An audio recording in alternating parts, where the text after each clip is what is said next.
Hello guys, another video but same day rani sa katong dito tag restaurant no.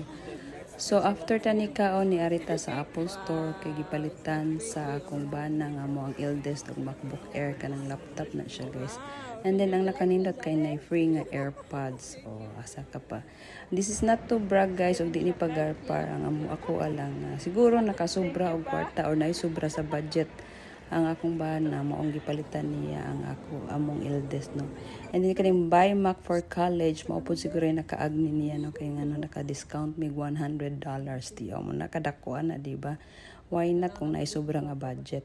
So kita guys sa atong kinabuhi or pamilya kung nagatay sobra-sobra syempre lipay-lipay man sa ginagmay no. So ang tumungpod sa akong bana kay gusto siya mo gamit sa usa ka MacBook Air nga gigamit sa amo ang eldest. So nanan siya MacBook Air, gusto niya siya mo gamit mong iyang ipalitan para iya hatong magamit.